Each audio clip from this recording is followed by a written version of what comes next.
Hey guys, welcome back. This is a pretty interesting vid I've decided to share with you guys, okay? And I'll tell you my reasons in a minute.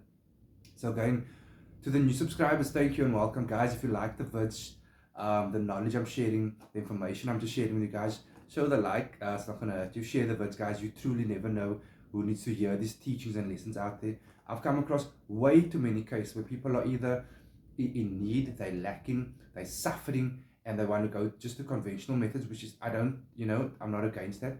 But if it doesn't work for you, you probably are most likely need spiritual help. So I'm here for that. I'm here to teach spiritual knowledge as well. I'm here to teach on the occult as far as I know.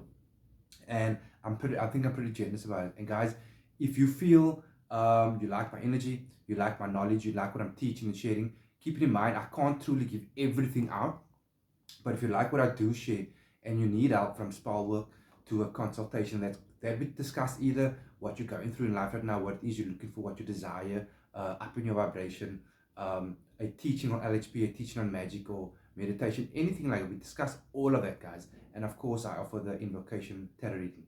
So this vid, I'm deliberately teaching this one because a lot of people get confused. So this is an entity prison box chat. It's not a spell I'm going to teach you now. It's an entity prison box conversation. It's something I designed. So, and I don't mind sharing it. I really don't. It's because I understand how energy works, how entity works and operates. And that's why I keep on saying to you guys, knowledge is extremely powerful, especially in these workings. You cannot just protect yourself. You can gain so much. You truly can. So without, short of me rambling, let me get into the video now for you guys. So there's a difference. And the reason why I designed an entity prison box technique for a spell, right? There are many people that I've come across, and you might know someone as well. Please don't write everyone off as crazy. I fucking hate that term. Take a second to be compassionate and investigate if necessary. People are struggling. People are suffering. So if you have someone in your life that's annoying you, right? They're living on our same plane. You can do a simple banishment on them. That's cool. You don't need an entity prison box because they're on this outside plane. But entity, and in most cases, and I've done business before, guys, in most cases, when someone has some form of possession, and you got to, when you use the term possession, you got to be careful what you're saying, because there's not just one level of possession. There are many levels of possession depending on entity's intent, entity's power, entity's desire with you. Okay, so there are many levels.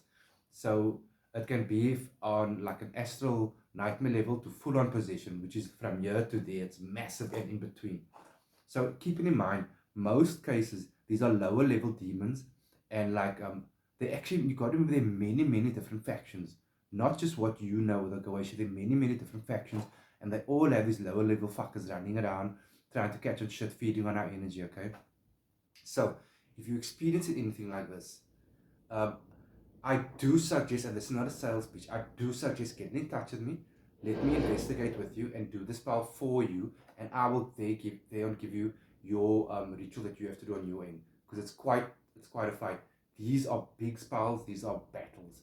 So I designed this for a reason, and the reason is, like I said, if it's someone on our plane, you can banish them because they're on our plane. An entity, a parasite, an unwanted demon as such, if you banish them and fight them off, right? Or spellcasters, you can be successful to a degree, but because their roots are not here on this plane, they might get detached from you for a while, but they are still around. So my workings, how I do it, I ensure it by removing this entity, this unwanted demon, attacking them, shackling them, binding them, and imprisoning them. Okay? As long as your mind is strong enough, your understanding is good, and you're working with appropriate entities. Now, I normally do it with 2 entities at a time. So this box, in my experience, guys, don't use plastic and shit like it. Either use something like cardboard, wood, or metal. I prefer these boxes that I make. They're quite simple. So what you're going to do, like in this one, and each sigil is different depending on the case. Okay, that's what I say. I chat to my clients. I make sure I understand fully what's going on, what are they experiencing, how long has it been going on, and I have a look. So these are basically variations of entity banishing sigils, banishing unwanted demons, binding demons, imprisoning demons, shackling demons, casting them off. So, like if I had a spell going on, I'd have entity candles there, right? and all the necessities. I'd have the client there, complete protection, by the way, when I work, and I'd have a complete representation of the unwanted demons, the attackers, the parasites, and I normally surround that by like rusted nails, anything rotten, dead sand, graveyard sand, and I obviously have a candle represented into which I spike with rusted nails as well to ensure my intent, which is to not just remove entity from client, but to fucking shackle, bind, and imprison the being and entity. And on top of it, what I like to do, guys, and I'm really, really sharing here. So if you feel you need any spiritual help, magic help, occult help, please give me a shout. Short of having like a sheet of malleable copper or silver, which we don't all have access to, foil is extremely efficient, guys. Put a lid of foil on top of it. This further seals the intent, again, if the knowledge is there, which is super important, and it represents the sealing of the parasite. And again, a candle for the parasite on top, and you let that burn down. So if you work in a spell, you got to know what you're doing. You're pulling off, you're shackling, you're binding, and you are also imprisoning. Guys, I hope that makes sense. I know sometimes I ramble. Again, guys, if you like the knowledge, or if you think anyone needs this specific word, share the video. Then you never truly know. You can just help just by sharing. Okay.